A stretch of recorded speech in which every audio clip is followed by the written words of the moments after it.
Shalom anak-anak, selamat hari Pentakosta. Hari ini, hari Minggu, tanggal 31 Mei 2020. Kembali kita bertemu dan dipersatukan di dalam firman Tuhan, khusus di hari Pentakosta pada pagi hari ini. Bagaimana kabar semuanya? Sehat dan kuat karena Tuhan Yesus. Yes. Adik-adik, hari ini sebelum kita mendengarkan cerita firman Tuhan, mari kita bersatu di dalam doa, lipat tangannya, tutup matanya. Terima kasih Bapa yang baik buat hari baru yang Kau berikan, hari lepas hari, minggu lepas minggu, bahkan di hari terakhir di bulan Mei, di minggu ini Bapa. Kami mengucap syukur untuk kebaikan-Mu yang terus menyertai kami. Kami mengucap syukur buat Roh Kudus-Mu juga yang selalu bersama kami. Bapa, sebentar kami rindu mendengarkan firman-Mu. Berkati hati dan pendengaran kami untuk menerima firman-Mu. Berkati guru kami yang akan bercerita dan menyampaikan firman-Mu. Pakai dan layakkan Bapa. Singkapkan firman-Mu atas kami semua. Kami yang mendengar juga jamah hati dan pikiran kami untuk menerima firman-Mu. Biar firman yang kami dengar mengerjakan hidup kami, menambah-nambahkan iman percaya kami, sehingga hidup kami juga semakin berbuah bagi kemuliaan nama Tuhan. Terima kasih Bapa, ampuni dosa kami siap untuk mendengarkan firman-Mu.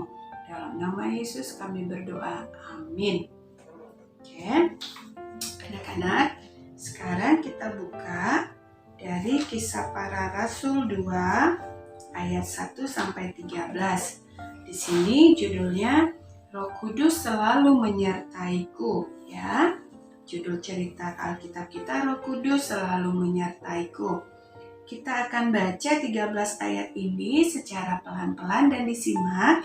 Ambil Alkitabmu, buka Kisah Para Rasul 2. Oke, kita ikutin bersama-sama ya. Ibu akan bacakan. Judul perikopnya Pentakosta, pasal 2 ayat 1 sampai 13. Ketika tiba hari Pentakosta, semua orang percaya berkumpul di satu tempat. Tiba-tiba turunlah dari langit suatu bunyi seperti tiupan angin keras yang memenuhi seluruh rumah di mana mereka duduk. Dan tampaklah kepada mereka lidah-lidah seperti nyala api yang bertebaran dan hingga pada mereka masing-masing. Maka penuhlah mereka dengan Roh Kudus. Lalu mereka mulai berkata-kata dalam bahasa-bahasa lain seperti yang diberikan Roh itu kepada mereka untuk mengatakannya. Waktu itu di Yerusalem diam orang-orang Yahudi yang saleh dari segala bangsa di bawah kolong langit. Ketika turun bunyi itu berkerumunlah orang banyak. Mereka bingung karena mereka masing-masing mendengar rasul-rasul itu berkata-kata dalam bahasa mereka sendiri. Mereka semua tercengang-cengang dan heran, lalu berkata, "Bukankah mereka semua yang berkata-kata itu orang Galilea? Bagaimana mungkin kita masing-masing mendengar mereka berkata-kata dalam bahasa kita sendiri, yaitu bahasa yang kita pakai di negeri asal kita? Kita orang Partia, Media, Elam, penduduk Mesopotamia, Yudea dan Kapadokia, Pontus dan Asia, Frigia, Pamfilia, Mesir, dan daerah-daerah Libya yang berdekatan dengan Kirene, pendatang-pendatang dari Roma, baik orang Yahudi maupun penganut agama Yahudi, orang Kreta dan orang Arab. Kita mendengar mereka berkata-kata dalam bahasa kita sendiri tentang perbuatan-perbuatan besar yang dilakukan Allah. Mereka semuanya tercengang-cengang dan sangat termangu-mangu sambil berkata seorang kepada yang lain, "Apakah artinya ini?" Tetapi orang lain menyindir, "Mereka sedang mabuk oleh anggur manis." Ya, itu tadi nas yang dari Alkitab, firman Tuhan kita. Di hari Pentakosta, hari Minggu ini sayang, kita memperingati hari Pentakosta. Apa itu hari Pentakosta? Pentakosta artinya hari ke-50. Jadi 50 hari setelah Tuhan Yesus bangkit, waktu kita merayakan Paskah, Tuhan Yesus mati di kayu salib, lalu 3 hari dia bangkit.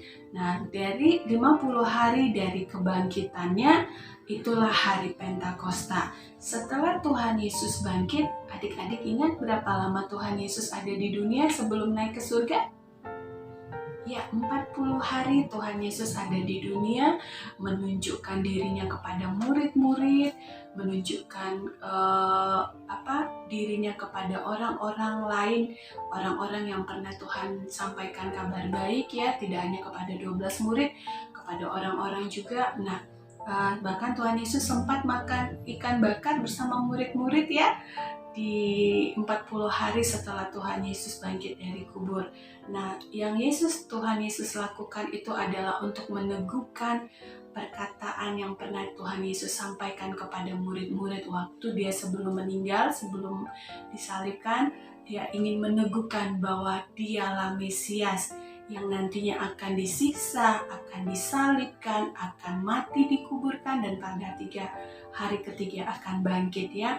Tuhan Yesus meneguhkan apa yang pernah dia katakan, dia sampaikan kepada murid-murid dan orang percaya, supaya murid-murid semakin teguh imannya ya. Nah ketika 40 hari Tuhan Yesus menunjukkan dirinya, baru dia naik ke surga. Lalu dia naik ke surga setelah 10 hari setelah Tuhan Yesus naik ke surga, itulah murid-murid menerima pencurahan Roh Kudus. Roh Kudus datang ke dunia ini ya. Jadi ketika Tuhan Yesus naik ke surga, disaksikan oleh para murid-murid di atas bukit Zaitun, Tuhan Yesus berkata kepada murid-murid, tinggallah di kota Yerusalem, nantikanlah aku, nantikanlah seorang penolong yang lain yang akan Bapa kirim untuk orang-orang percayanya yang ada di dunia. Nah, karena itu selama 10 hari murid-murid menanti-nantikan di sebuah rumah, mereka selalu berdoa dan berkumpul, hingga pada hari yang ke-10 ketika mereka berkumpul, disitulah Roh Kudus datang mencurahkan dalam bentuk lidah-lidah api, seperti yang tadi kita bacakan kisahnya ya. Nah, adik-adik, apa sih Roh Kudus itu?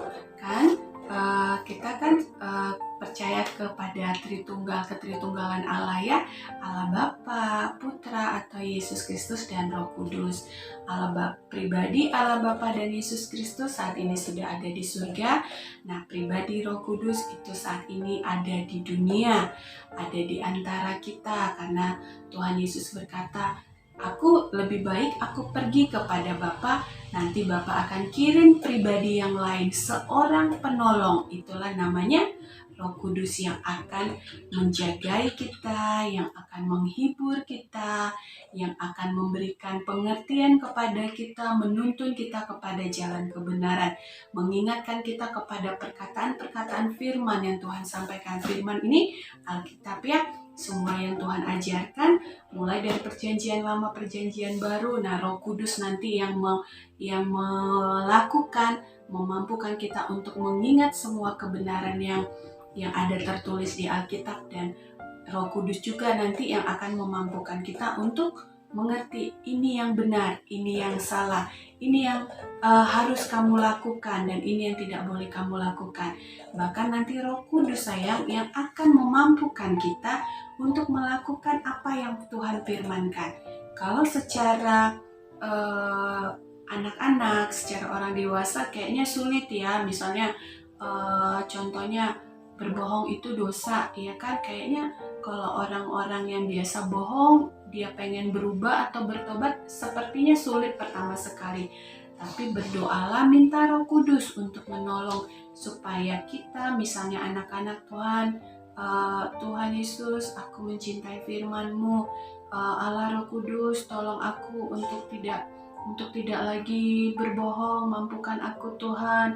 Aku terima kasih untuk firman-Mu yang mengatakan bahwa berbohong itu dosa, ya kan? Diingatin sama Roh Kudus, oh iya, berbohong itu dosa. Lalu Roh Kuduslah yang memampukan adik-adik misalnya ketika mampu untuk tidak lagi berbohong ya. Jadi kalau orang-orang yang suka masih rajin berbohong, masih rajin melakukan dosa, itu Roh Kudus tidak bekerja, atau dia jauh dari tidak peka terhadap pertolongan dan kuasa dari Roh Kudus. Mungkin dia tidak meminta tolong, bahkan tidak ingin untuk dirubahkan atau ditolong oleh Roh Kudus ya. Nah, adik-adik, seperti kita mau, nah di Alkitab tadi dikatakan pekerjaan dari kuasa Roh Kudus. Nah tadi itu kan anak murid-murid Tuhan Yesus itu semuanya orang Yahudi, orang Galilea, ya kan? Tapi ketika Roh Kudus datang mencurahkan kuasanya kepada murid-murid, nah di Alkitab dikatakan mereka murid-murid mampu berkata-kata dengan berbagai bahasa. Ada yang bisa bahasa Arab, bahasa Prigia, bahasa Media, Elam, nah yang macam-macam tadi ya, yang di ayat 9, nah itu berbagai macam-macam bahasa suku bangsa. Itu murid-murid yang orang Galilea ngomongnya bahasa Arab, orang Galilea ngomongnya bahasa Romawi, orang Galilea ngomongnya bahasa Elam, bahasa Partia, bahasa Asia, bahasa apa lagi nih? Banyak sekali ya. Jadi murid-murid berkata-kata dengan bahasa-bahasa asing. Nah, makanya orang-orang yang mendengar pada saat itu bingung, loh orang ini orang Galilea, kok bisa ngomong bahasa Arab sih? Kok bisa ngomong bahasa Asia sih? Kok bisa ngomong bahasa Elam, Media, dan lain-lain sebagainya? Nah, itulah kalau sudah murid-murid Tuhan Yesus itu karena kuasa dari Roh Kudus, bukan karena murid-murid pernah belajar bahasa Arab, bukan karena mereka pernah bahasa Roma, bahasa Edom, bahasa yang ini Yudea dan lain-lain ya, bukan karena mereka pernah belajar bahasa itu, tapi Roh Kudus yang hinggap menguasai hidup mereka sehingga mereka dimampukan dan dilengkapi dengan kemampuan itu. Nah, itulah hebatnya kuasa Roh Kudus, sayang. Nah, apa yang mau kita ambil dari sini? Bahwa Roh Kudus punya kuasa untuk mempersatukan perbedaan, ya. Itu hebatnya. Jadi kalau ada orang yang suka, anak sekolah minggu nih, masih suka milih-milih teman, dia orang kaya, yang ini orang miskin, aku nggak mau, aku mau berkawan aja sama orang kaya. Nah, itu anak sekolah minggu yang tidak dikuasai oleh Roh Kudus, ya, yang jauh dari kuasa Roh Kudus. Roh Kudus yang ada di hatinya itu tidak berkuasa atau tidak bekerja karena dia sendiri mungkin malas berdoa dan malas beribadah, sehingga roh yang ada di dirinya itu tidak berkuasa, tidak lebih besar daging atau dosanya daripada rohnya, roh Tuhan yang ada di dalam dirinya. Nah, kalau anak sekolah minggu yang mau berteman dengan siapa saja selama temannya itu anak-anak yang baik, ya, anak-anak yang takut akan Tuhan, mau itu kaya, mau itu miskin, mau itu pintar, mau itu bodoh, selama teman-temannya itu adalah anak-anak baik, anak-anak yang takut akan Tuhan, dia mau berteman tanpa memilih-milih. Nah, itu anak sekolah minggu yang dikuasai oleh Roh Kudus, yang hidupnya dipenuhi dengan kasih dan kuasa Roh Kudus, karena Roh Kudus punya kemampuan untuk mempersatukan. Jadi kalau ada anak sekolah minggu suka berantem, itu bukan anak sekolah minggu yang dikuasai oleh Roh Kudus, ya sayangnya. Nah, kita mau perhatikan lagi dari kemampuan atau pekerjaan dari Roh Kudus, yaitu untuk menghibur, ya, untuk menghibur, karena roh penghibur, dikatakan Roh Kudus itu adalah roh penghibur. Jadi buat anak-anak sekolah minggu, ingat buah-buah roh: kasih, sukacita, damai sejahtera, kebenaran, keadilan, terus penguasaan diri, dan lain-lain. Semuanya itu ada 9 buah roh. Nah, itu kalau kamu memiliki semuanya, itu adalah buah-buah yang dikerjakan oleh Roh Kudus. Kita tidak bisa melakukannya atau tidak bisa berbuah dengan kemampuan kita sendiri kalau kita tidak ditolong oleh Roh Kudus. Jadi ketika kita bersedih, ya, ketika kita bersedih lalu ada suatu masalah, kita minta kepada Allah Roh Kudus, Allah Roh Kudus, hiburlah aku karena saat ini aku sedang bersedih. Nah, nanti Allah Roh Kudus akan memberikan sukacita, karena buah roh adalah sukacita. Jadi kalau adik-adik pada suatu masa mengalami kesedihan, mengalami suatu masalah, berdoa kepada Bapa, minta Roh Kudusnya, ya, untuk datang menghibur, memberikan sukacita. Nah, kemudian satu lagi kita baca dari Yohanes 14 ayat 26. Kita buka sebentar, sayang. Yohanes 14 ayat 26. Nah, ini ditulis, tetapi penghibur yaitu Roh Kudus yang akan diutus oleh Bapa dalam namaku, Dialah yang akan mengajarkan segala sesuatu kepadamu dan akan mengingatkan kamu akan semua yang telah kukatakan kepadamu. Nah, ini juga pekerjaan atau karya Roh Kudus yang tadi kita sudah katakan. Roh Kudus sebagai penghibur ya, dan kemudian Roh Kudus sebagai pengingat yang menuntun kita. Ini loh firman Tuhan, kalau ini loh yang benar, ini loh yang salah. Nah, dia yang menuntun kita, kamu harus begini, kamu harus begini. Nah, semua itu bisa kita pahami dan bisa kita mengerti kalau kita punya hubungan yang intim dengan Bapa di surga ya sayangnya. Rajin berdoa, rajin beribadah, rajin baca Alkitab. Karena Roh Kudus itu mengingatkan apa yang difirmankan Tuhan. Jadi kalau kamu tidak pernah atau jarang mendengar firman, jarang baca Alkitab, Roh Kudusnya itu mengingatkannya itu firman. Ya kan, bukan film-film yang sering kamu tonton, bukan buku-buku komik atau buku-buku novel yang sering kamu baca. Nah, itu tidak akan pernah diingatkan oleh Roh Kudus karena Roh Kudus tidak ke situ ininya. Tugas Roh Kudus itu adalah mengingatkan firman, mengingatkan dan menuntun kita. Oh, ini loh kata firman Tuhan, kamu harus begini supaya kamu begini-begini. Nah, itu nanti Roh Kudus yang mengingatkan dan menuntun kita. Nah, itu dia peranan Roh Kudus yang sangat luar biasa di kehidupan kita. Roh Kudus pribadi yang nyata, Roh Kudus penolong yang Tuhan berikan kepada kita yang ada di dunia ini. Jadi buat Roh Kudus juga tidak dibatasi kerjanya atau kuasanya oleh waktu dan tempat. Jadi kebayang sayang, seandainya Roh Kudus tidak diutus Bapa dari surga, mungkin kalau misalnya Tuhan Yesus adanya di Israel, ya kita tidak mungkin bisa terjangkau atau dijangkau oleh Tuhan Yesus ya kan, karena dia ada, karena kalau manusia, Tuhan Yesus sebagai manusia pada saat itu dibatasi oleh waktu dan tempat. Iya. Nah, bayangin, jadi kalau Tuhan Yesus pergi ke kota A, yang diberkati hanya penduduk yang ada di kota A. Ingat pernah ada kisah seorang Tuhan Yesus itu menyembuhkan orang yang dia datang dari kota lain. Jadi dia harus pergi dari kota, dia berangkat ke kota lain di mana Tuhan Yesus pada saat itu hadir, ada di kota itu. Jadi kebayang dong kalau misalnya ibu nih butuh dan rindu bertemu Tuhan Yesus, ibu harus berangkat ke Israel, harus naik pesawat, harus nyiapin banyak uang dan lain sebagainya untuk bisa ketemu Tuhan Yesus. Nah, hal itu tidak perlu terjadi lagi karena Tuhan Yesus sudah naik ke surga dan Allah Bapa menyediakan penolong yang lain yang tidak pribadi yang lain, yaitu Roh Kudus pribadi yang tidak dibatasi oleh waktu dan tempat. Jadi semua anak-anak Tuhan, orang-orang percaya di seluruh dunia, mau yang ada di Amerika, di India, di Arab, di Indonesia, di kota Balige, di kota Medan, kota Siantar, dan kota-kota lain di Indonesia, ketika mereka perlu Roh Kudus, pertolongan Roh Kudus bisa menolong semuanya ya, dengan iman percaya. Karena itu sayang, kita mengucap syukur kepada Bapa di surga yang sangat memperhatikan kehidupan kita, yang sangat mencintai kita. Dia ciptakan langit dan bumi. Dia beri anaknya yang tunggal untuk menebus dosa kita, mati di kayu salib.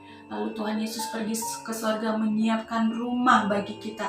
Katanya Tuhan Yesus, di rumah Bapakku banyak tempat, aku kesana untuk menyediakan tempat bagimu. Aduh, baik kali itu Bapak kita ya nak. Bapak yang di surga luar biasa baiknya. Habis Tuhan Yesus lagi di surga, berangkat kembali ke surga, menyiapkan rumah tempat tinggal bagi kita. Bapa di surga kasih seorang pribadi yang lain, penolong yang lain, itulah Roh Kudus. Ngapain Roh Kudus di dunia ini? Ya, untuk menolong kita, untuk menghibur kita, untuk mempersatukan berbagai perbedaan, untuk mengingatkan kita kepada apa yang benar, apa yang salah menurut firman-Nya, bukan menurut hukum-hukum yang dibuat oleh manusia, tapi yang dibuat oleh hukum Allah. Ini yang benar, ini yang salah. Dan Roh Kudus yang menolong kita untuk memampukan semua yang Tuhan firmankan. Karena itu adik-adik, bukti bahwa anak-anak sekolah minggu dituntun dan dikuasai oleh Roh Kudus adalah buah-buah roh. Buah-buah roh, 9 buah roh itu ada di dalam kehidupan anak-anak. Ada kasih, sukacita, damai sejahtera, pengendalian diri atau penguasaan diri, apalagi ya, kasih, sukacita, damai sejahtera, kedamaian, kemenangan, kebaikan kesetiaan,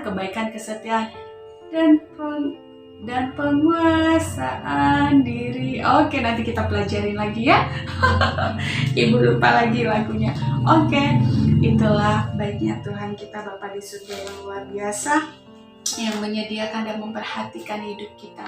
Dia sediakan semuanya bagi kita. Karena itu sayang, jangan takut untuk melakukan kebaikan, karena ada Roh Kudus yang akan menolong kamu. Jangan takut untuk melakukan firman, jangan takut untuk berdoa, jangan takut untuk memberitakan Injil, jangan takut untuk menjadi pembawa damai, karena Roh Kudus akan menolong kita. Roh Kudus ada di hati kita semua. Semakin giat berdoa, giat membaca Alkitab agar kita peka mendengar tuntunan dari Roh Kudus. Oke, demikian firman kita pada hari ini. Semoga anak-anak rohnya semakin kuat dan perkasa. Rohnya kuat dan perkasa karena rajin berdoa dan rajin beribadah, rajin baca Alkitab. Itu makanan roh ya.